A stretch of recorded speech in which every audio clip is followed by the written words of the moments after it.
Bienvenidos a más un diálogo con el Centro Perry. El día de hoy queremos tocar en un tema que todos nosotros en la región del hemisferio occidental, particularmente en América Latina, nos preocupamos, que es comenzamos con la situación de la estabilidad o instabilidad regional. Muchos de nosotros nos quedamos contentos porque tenemos una región quizás considerada la más pacífica del mundo, puesto que no hay muchos conflictos interestatales. Sin embargo, hay muchos problemas internos. Pero lo que realmente esto significa en términos históricos, debemos nos quedar contentos, es esto, vamos a tener una área más pacífica para adelante, o hay motivos de preocupaciones. Y después queremos tratar también en este contexto de cómo cómo están las organizaciones regionales que tenemos por aquí. Tenemos algunas de las más antiguas del mundo, persistentes en la región. ¿Qué responsabilidad estas organizaciones tienen en nos mantener esta situación de relativa paz hemisférica? En fin, ¿qué confianza podemos tener en estas organizaciones? ¿En qué estado estamos? ¿Cuál es muchas veces que se debate la crisis que existe? ¿Cómo debemos mirar realmente esta situación? Y el otro tema que está claro por detrás de todas estas situaciones es el tema de cómo los países y la región están se organizando en términos de defensa y seguridad. Hubo cambios importantes, muchos de los países estaban no hace mucho tiempo bajo regímenes autoritarios, estamos ahora con democracias, esto todo está en fase de profunda remodelación, al mismo tiempo que el mundo está cambiando a un ritmo muy rápido. Estos son los temas que vamos a tratar el día de hoy, siempre guardando que nuestras opiniones aquí son opiniones personales, no son opiniones oficiales del Centro Perry, no son opiniones oficiales del gobierno de los Estados Unidos. La idea es, podemos motivar el debate y a través del debate enriquecer las nuevas ideas y opiniones que existen sobre estos importantes temas que nos tocan a todos. Invité para hoy, en este diálogo, dos de nuestros profesores de nuestra planta, que nos traen perspectivas bastante distintas e interesantes. Profesor Guillermo Pacheco, que es originalmente de Guatemala, vive hace mucho tiempo aquí en los Estados Unidos, tuvo posiciones importantes en la concepción de defensa de Guatemala y estudia muy dedicadamente lo que está ocurriendo en el sistema hemisférico, particularmente con relación a los nuevos modelos que se diseñan para fortalecer o institucionalizar la defensa en la región, con libros blancos, con los organismos regionales. Entonces, profesor Guillermo participa dentro de esta perspectiva. Y tengo conmigo el doctor Isidro Sepúlveda, que es originalmente de España, que es profesor de la planta, y tenemos el lujo de tener al profesor Isidro, que nos trae una visión quizás más europea, más centrada en Europa, pero mirando siempre a la región que América Latina es su objeto de investigación hace más de 100 años, ¿verdad? Entonces, la posibilidad de tenemos estos dos ángulos para tratarnos de este tema es para nosotros un gran aporte que el Centro Perry trae al debate en la región. Quisiera comenzar con Isidro.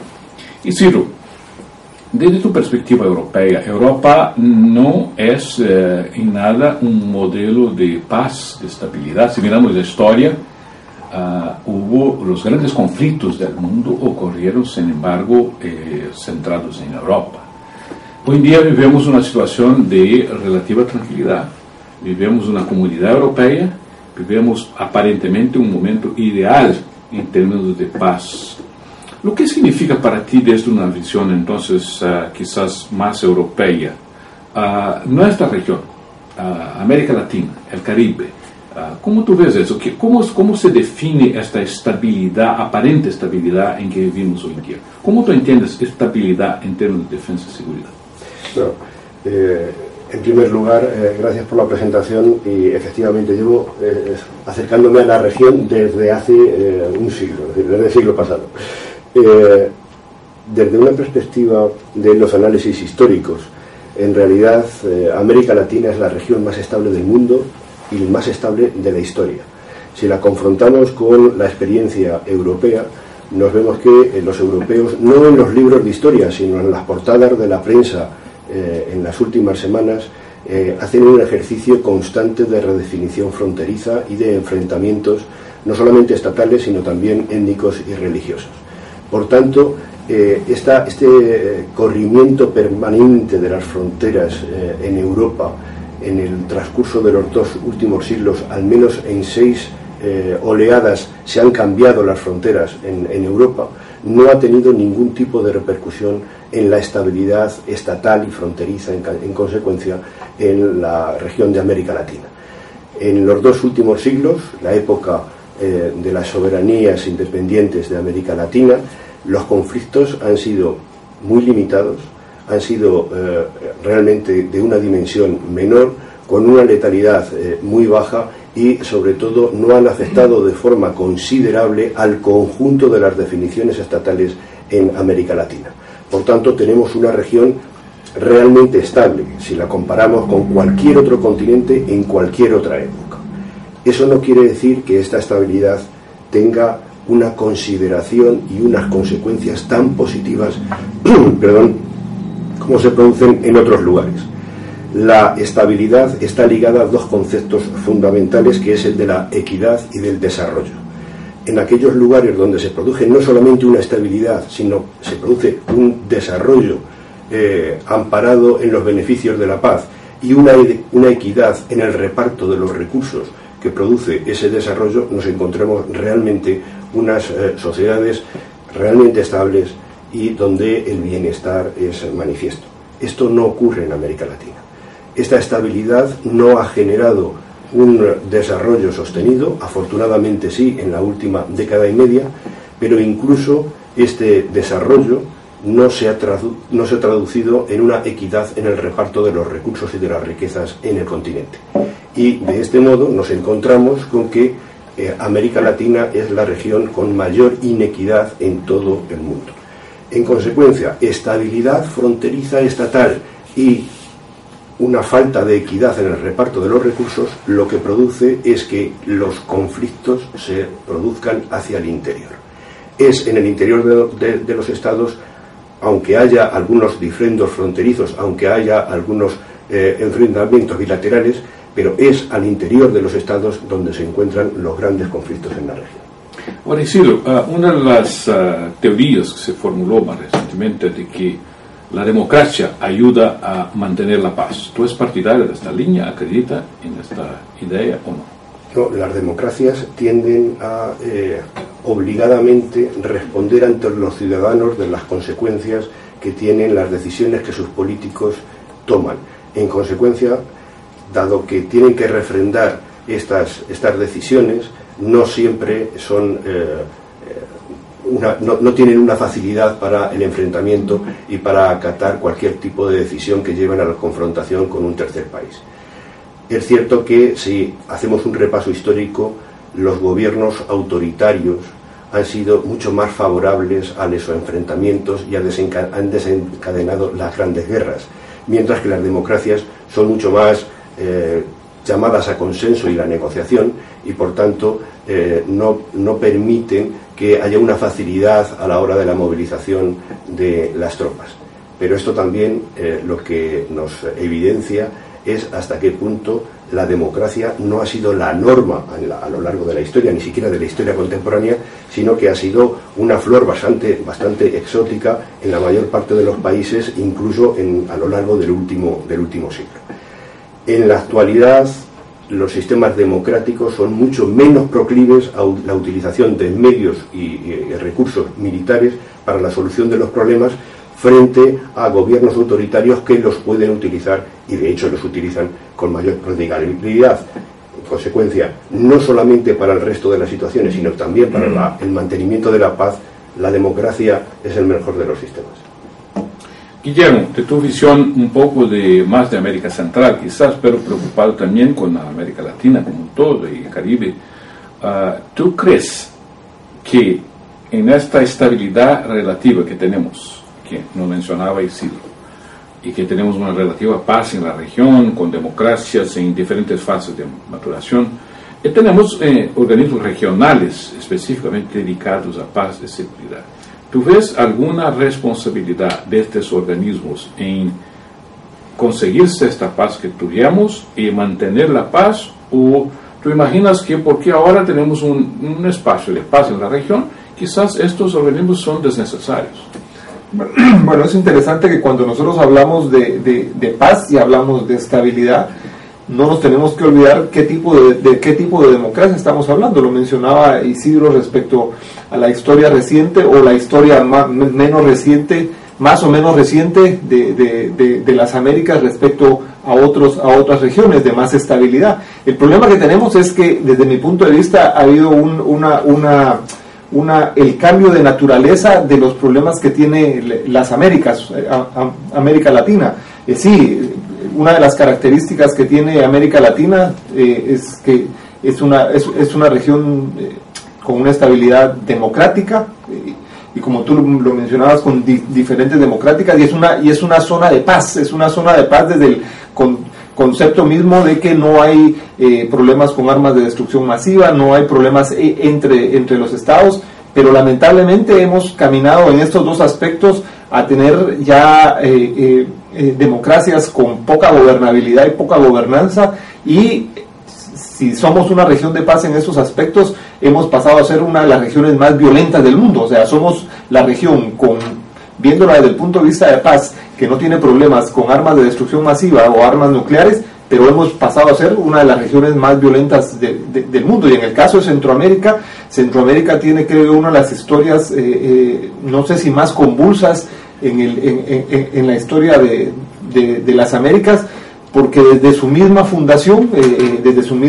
fundación independiente, donde jugó un papel poco o menos favorable, y las integraciones nacen como un todo, tienen una desintegración, y llega a ser un momento en el que a partir de gobiernos autoritarios y de procesos en que entran allá de gobiernos autoritarios a conflictos puramente armados, a procesos de negociación de la paz, y que desde mi punto de vista dejan por un lado este proceso, como lo mencionaba Isidro, de inequidad. O sea, la desigualdad social, si se marca en las Américas, en Centroamérica es donde mayormente se ejemplifica eso. Entonces, una de las razones mismas del conflicto que llevó a los conflictos armados internos en Centroamérica sigue marcada, y entonces la naturaleza del conflicto tiene una variación ahora, porque anteriormente era un conflicto armado interno que dejó muchas cantidades de víctimas. Ahora tenemos otro tipo de naturaleza,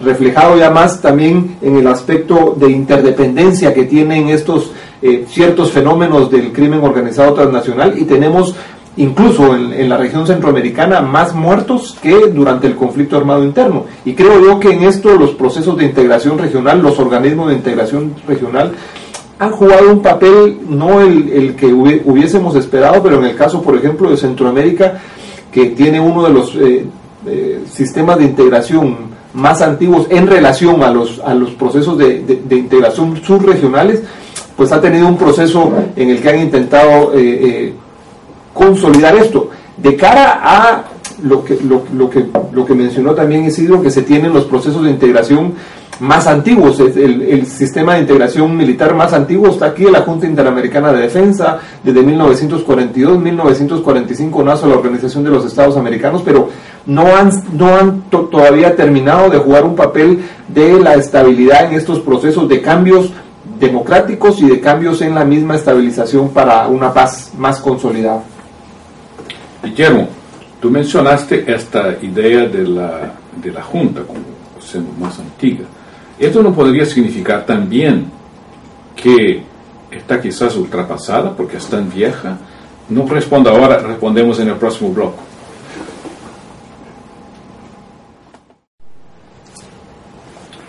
Pues Guillermo, entonces de tu perspectiva, siguiendo esta preocupación por la seguridad hemisférica que tenemos, lo que es más central tú mencionaste las armas de destrucción masiva, esto como una posible causa del proceso, pero en verdad como una causa de manutención de la paz, el hecho que no tenemos Pero quizás el hecho de que hubiéramos tenido podría también ser un hecho de manutención de la paz, porque tendríamos los dos sistemas de Estados Unidos y la Unión Soviética, nuestra longa paz. Y gracias al hecho de que cada uno podría destruir al otro. Esto no puede ser también un contraargumento a tu idea de que esto funcionó en la región, en la ausencia de armas de destrucción masiva. Bueno, puede ser porque a la larga el efecto disuasorio que cumplen las armas de destrucción masiva y que lo vimos en el caso de la Guerra Fría, pudieran tener ese efecto. Pero yo creo que en el caso de América Latina el haber logrado tener un acuerdo de no armas de destrucción masiva, de no tener estos efectos, ayudaron en el sentido de que la carrera armamentista en el término de armas de destrucción masiva bajó bastante, y tenemos casos que podemos dialogar de cómo se dieron también en el caso de lo nuclear, Brasil, Argentina. Creo yo que desde mi punto de vista no puedo decir que fue el punto central de una estabilidad, por eso digo una paz, el caso de haber alcanzado este acuerdo, pero yo creo que fue un avance para lograr y tratar de que los países vieran como una estabilidad de la región el no tener armas de destrucción masiva. Y ahí volviendo a mi provocación del bloque anterior, tú mencionaste que tenemos una organización de seguridad la más antigua, que fue creada en 1942. Yo podría hacer el caso también que quizás esté tan vieja que se desactualizó. ¿Cómo tú defenderías este punto? No, obviamente la Junta Interamericana respondía al entorno mismo de esa época, el entorno de la Guerra Fría, el entorno de un enemigo común. Creo que el problema que ha tenido no solo la Junta Interamericana de Defensa, sino que también la misma institucionalidad regional y nacional, es que el efecto que han tenido las amenazas, preocupaciones y otros desafíos, como lo llama la misma OEA, han caminado mucho más rápido que la reforma misma de las instituciones. La antropología política trata justamente esto, o sea, la antropología política trata del estudio de la reforma y los cambios que tienen las instituciones.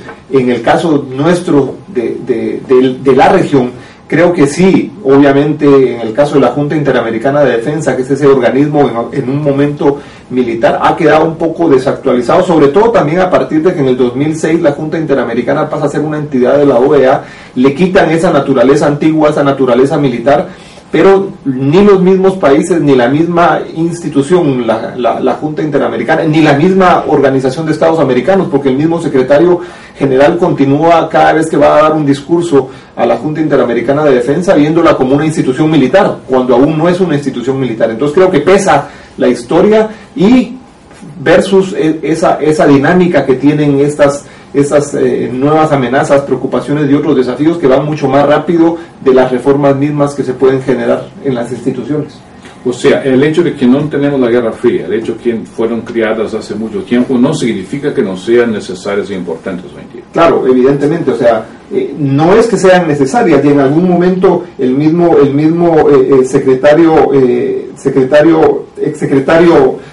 César Gaviria mencionó que era necesario poder tener una estructura de seguridad hemisférica, pero que tuviera una expresión a la naturaleza misma del entorno estratégico. O sea, si tenemos una institucionalidad que no responde al entorno estratégico, se percibe como una amenaza del pasado, y el problema que tenemos en la región es que muchas veces pervive lo ideológico y se mira muchas veces también a esas instituciones con el mismo ojo que se tenía anteriormente. Y si aún le agregamos el hecho que las instituciones no se renovan para estar de acuerdo a las mismas preocupaciones de estos tiempos, entonces obviamente tenemos instituciones que no responden a los actuales momentos y al actual entorno estratégico. La otra cosa que voy a decir ahora dentro del mismo tema, es decir, quizás podríamos también contemplar esto de la vieja lógica de que es más fácil crear instituciones multinacionales do que terminarlas. Sí, efectivamente. Además, América Latina tiene una larga tradición a la hora de crear instituciones supranacionales y dejarlas en una especie de stand-by, de vida dulce, y de condenarlas a la inutilidad manifiesta. Hablábamos antes sobre la edad que ya tiene, la antigüedad, ser una de las primeras instituciones comunitarias a nivel internacional después de la Segunda Guerra Mundial, incluso la JID en plena Guerra Mundial. Ser la más antigua no garantiza que sea la más útil ni que sea la más eficaz.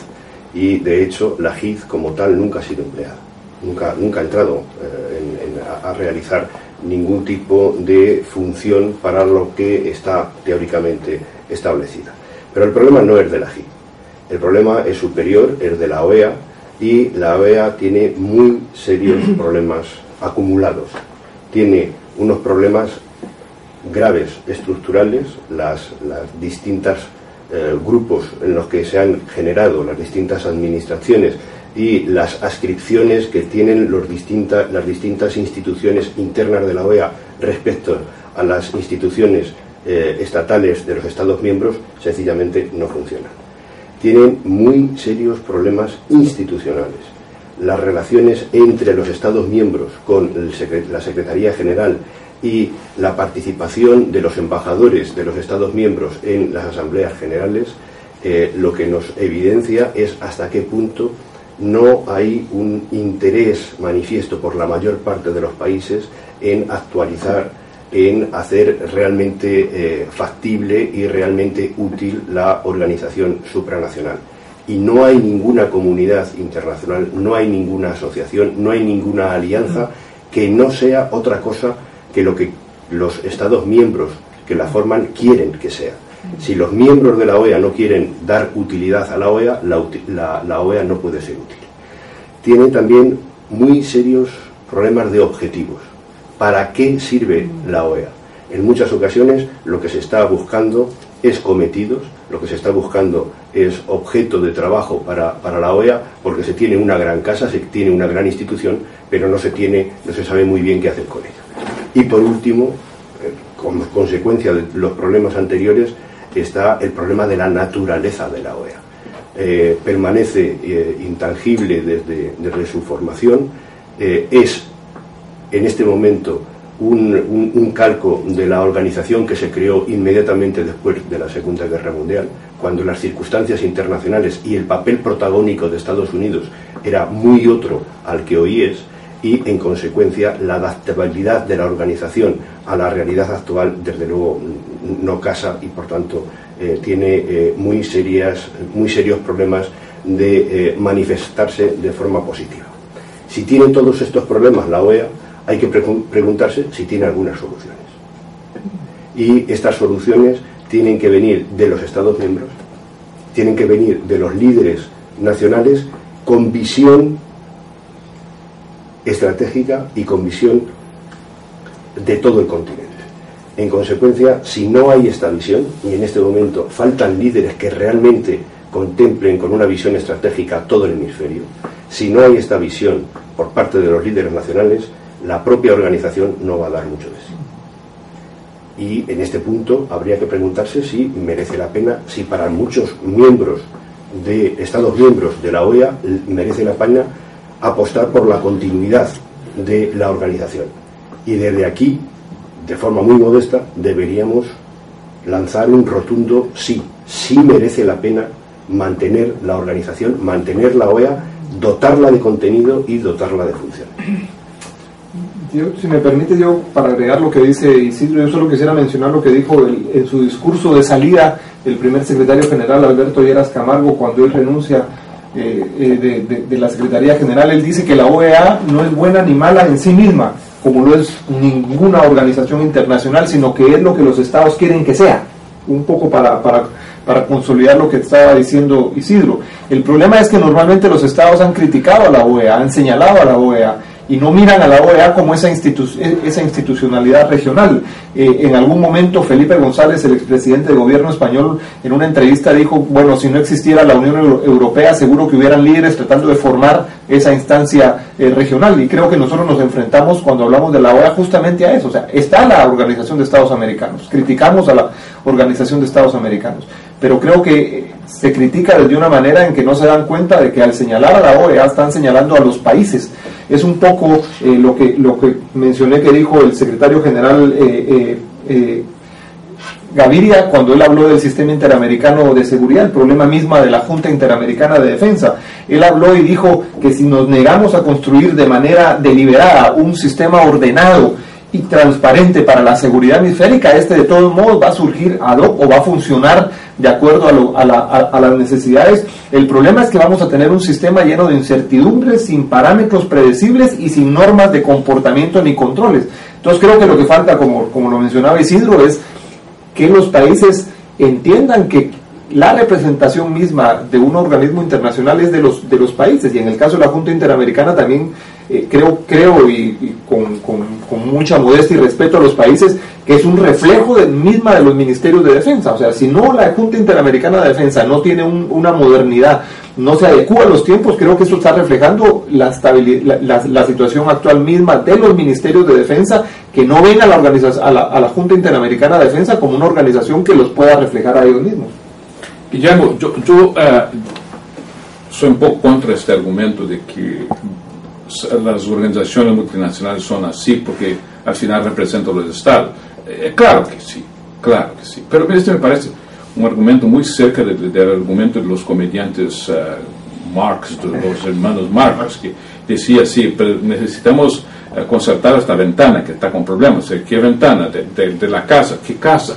No hay, entonces vamos a construir una casa. O sea, es un argumento por su propia causa. Lo mejor es lo que tú mencionaste, o sea, hubo algunos importantes hechos de estas organizaciones que van a acabar de completar necesidades específicas. Yo diría que, por ejemplo, la Carta Democrática fue una gran conquista para la región. Fue importante, tuvo un papel en el momento en que los países estaban transicionando para democracias. El hecho de que la OEA tuvo una Carta Democrática creó valores, un cuadro de valores que ayudó. Quizás lo que está buscando la Junta sea en esta misma línea. La gran calidad que me parece que está en la Junta Interamericana de Defensa hoy en día es que reconoce la crisis y está buscando caminos para demostrar su utilidad. Este es el primer camino, porque nuestra normal actitud delante de estas circunstancias es negar que hay una crisis, es negar que hay un problema. Y este es el primer paso para no encontrar la solución del problema. Vamos a interrumpir un poco y retornamos a esto.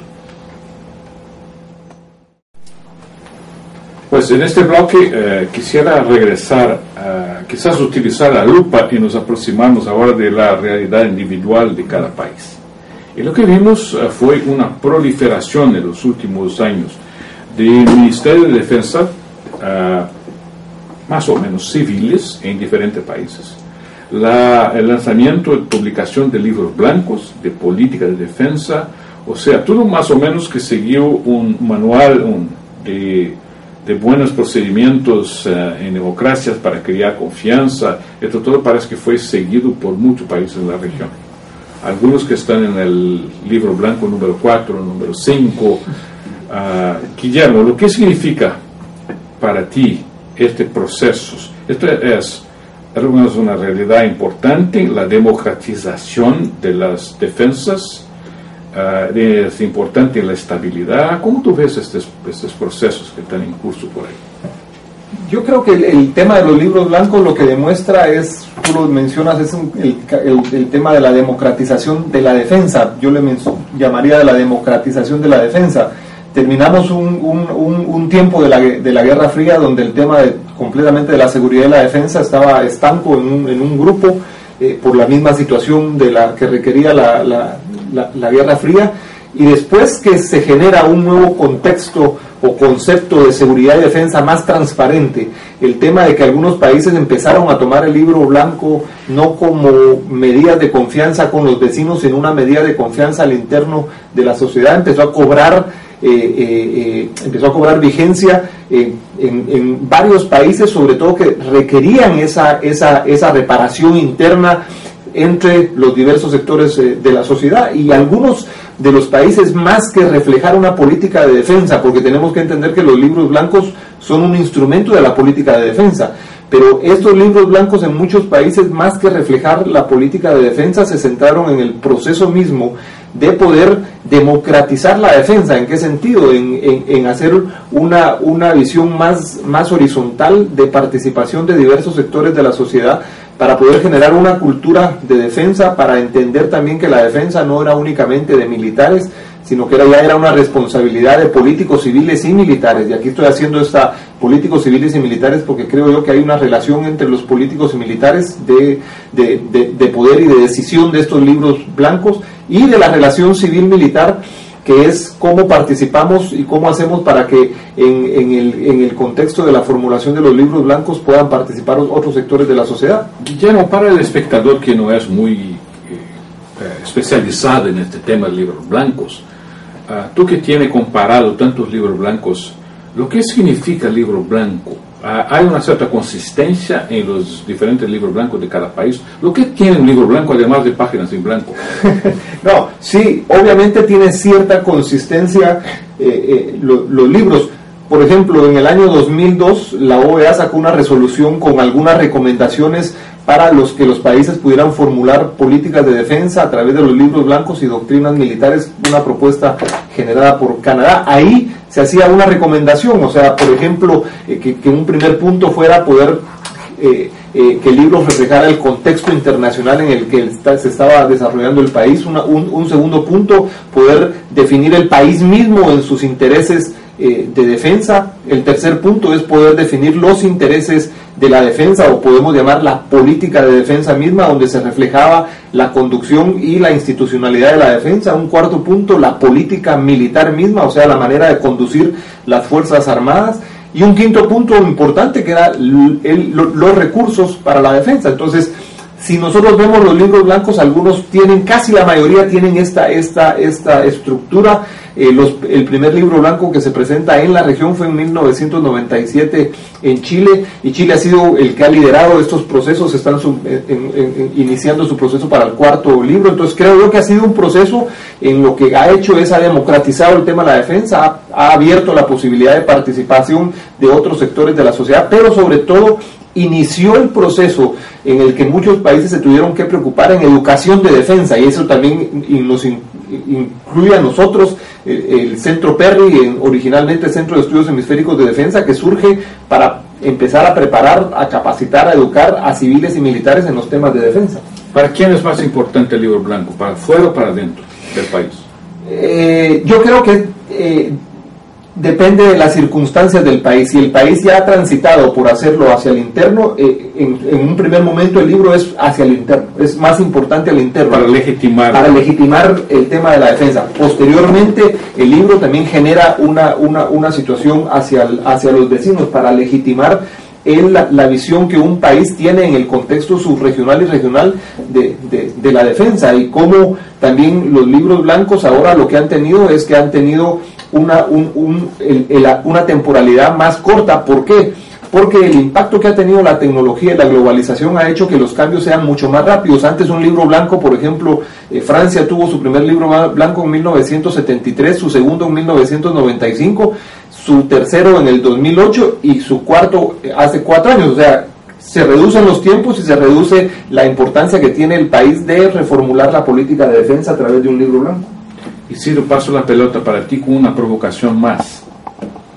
Tú mencionaste la estabilidad inicial del sistema hemisférico, de la región, del sistema geopolítico estratégico hemisférico. Y ahora estamos tratando de este tema de la creación de una estructura democrática interna para justificar la defensa. Pero en una situación de defensa de la región como un todo, del espacio geoestratégico, y se está pensando en libros blancos de se crear confianza, medida de confianza, ¿con qué base se construye una defensa? La idea general es el de paz, de seguridad. ¿Para qué se debe tener defensa? Sí, ¿Cómo los países se piensan en hoy día en defensa regional? Bueno, en realidad las defensas siempre responden a amenazas y riesgos, y todo el sistema de las defensas nacionales en el continente están diseñadas para amenazas y defensas que en realidad en este momento no están manifiestas.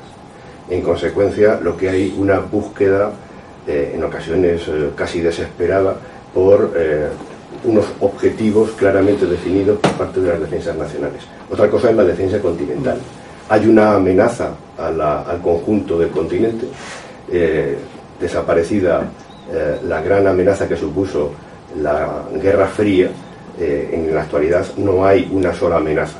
Incluso este fantasmón aireado después del 11S del terrorismo como enemigo público número 1, para la región, para muchos países de la región en absoluto era nuevo, y desde luego ya ha pasado a ser considerado ya una manifestación de riesgo mucho menor. Ahora las grandes amenazas son unos cambios climáticos, son una lucha por los recursos, son afectar directamente a la mejoría, al desarrollo de las sociedades, o responder a las grandes catástrofes naturales. Para esto las Fuerzas Armadas, los sistemas de defensa tienen su cometido.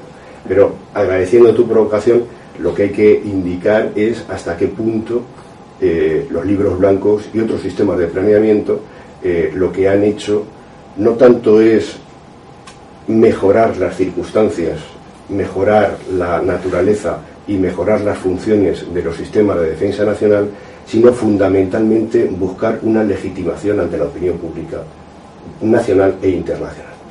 El profesor Pacheco ha expuesto la teoría de los libros blancos, que fundamentalmente lo que buscan es un acomodo dentro de la situación nacional, es decir, acabar con el divorcio entre la administración civil y la administración militar e integrar las Fuerzas Armadas dentro de la Administración General del Estado, y por otra parte contribuir a medidas de confianza mutua y transparencia internacional.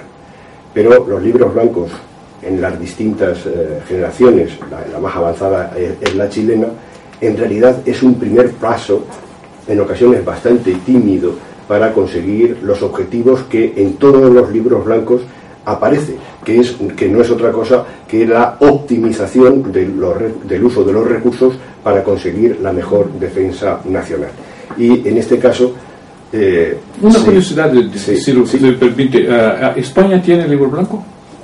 España no tiene un libro blanco con este título, tiene otros documentos que el libro blanco de España se llama Revisión Estratégica de la Defensa, título al que un grupo de autores nos opusimos de forma radical, pero que fue inevitable y así salió por decisión del Ministerio de Defensa. Pero el propósito final es este. Ese mismo. El libro blanco, la naturaleza inicial de un libro blanco es poner en un solo documento inicial cuál es la situación interna y hacia dónde se quiere caminar.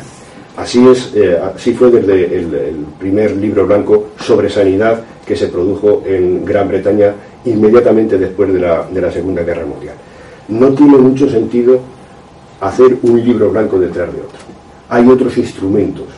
El libro blanco es solamente un primer paso para materializar, para poner en marcha algo que es fundamental, que es comprender no ya la defensa, sino las políticas de defensa dentro de una gestión de políticas públicas. Este es el objetivo fundamental que persiguen todos los libros blancos. Y este primer paso no se debe quedar allí, no se debe repetir de forma periódica este primer paso.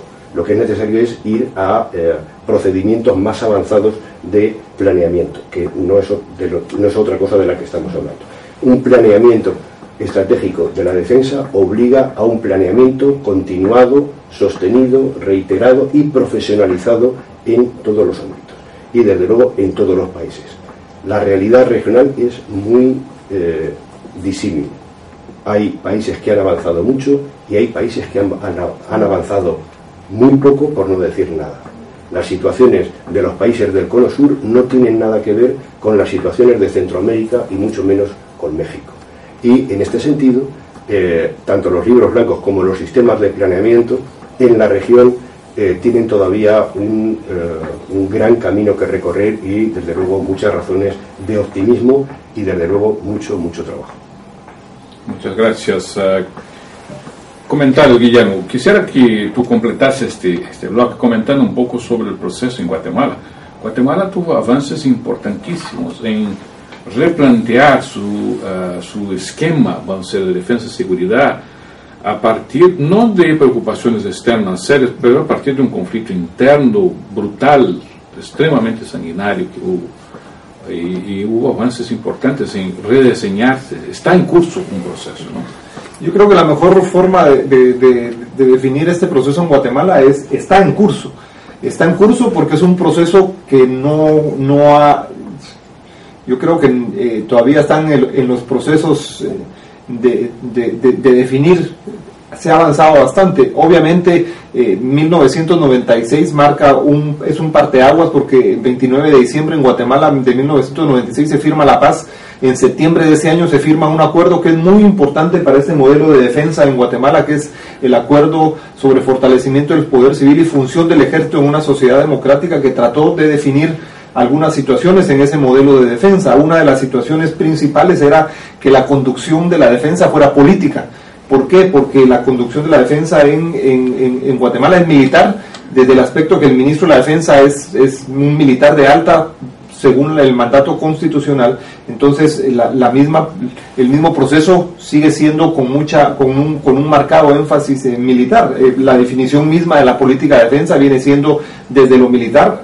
Justamente ayer firmaron un acuerdo gubernativo donde se crea el Viceministerio de Política de Defensa en Guatemala. El viceministro nombrado es un coronel de alta, entonces quiere decir que todavía ese tema de conducción política de la defensa en Guatemala es un proceso caminando, ha tenido sus avances, se generaron documentos muy importantes en esa reestructuración, y uno de estos fue el libro blanco, y el libro blanco primero que se hizo en Guatemala fue justamente para reparar esa sociedad que había quedado muy dividida en el conflicto armado interno, pero sobre todo una sociedad que veía la defensa muy relacionada con lo militar y marcó mucho también la integración centroamericana. En 1995 en Centroamérica firman el Tratado Marco de Seguridad Democrática, en el cual Costa Rica y Panamá lo firman con ciertas reservas en el capítulo que tenía que ver con defensa. ¿Por qué? Porque ellos percibían que defensa era igual que militar. Entonces, todavía en Centroamérica pervive en algunos países, unos más que otros, este tema de que la defensa tiene que ver con militar, y como lo mencionó Isidro, estos procesos de libros blancos, algunos han caminado más o menos en los países en Centroamérica. Los 4 países que tienen Fuerzas Armadas hicieron libros blancos, pero han sido procesos que se quedaron muy estancados, porque Guatemala lo publicó en el 2003, Nicaragua en el 2005, 2006 Honduras, 2007 El Salvador, pero desde entonces no se ha hecho procesos para actualizar esas mismas políticas de defensa en el contexto de este nuevo entorno estratégico. En una palabra para los dos apenas, una última idea para dejar con nuestros espectadores una reflexión para el futuro. ¿Control civil de los militares o control político de los militares? A su juicio, Isidro. No, sí, la administración de la defensa debe estar integrada dentro de la administración del Estado. En consecuencia, no hay que controlar a nadie, hay que administrar la defensa. Creo que nosotros hemos pasado de controlar a conducir, y conducir hablando a partir del arte de dirigir. Entonces creo yo que hemos ya pasado a un nuevo estadio de relaciones entre lo político y lo militar, y ahora debemos de decir conducción política de la defensa, en lo que está inmerso el tema de lo militar. Muchas gracias, Guillermo, muchas gracias, Isidro. Invito a nuestros espectadores de mandar sus emails, sus reacciones, sus concordancias o discordancias. Estamos siempre abiertos aquí.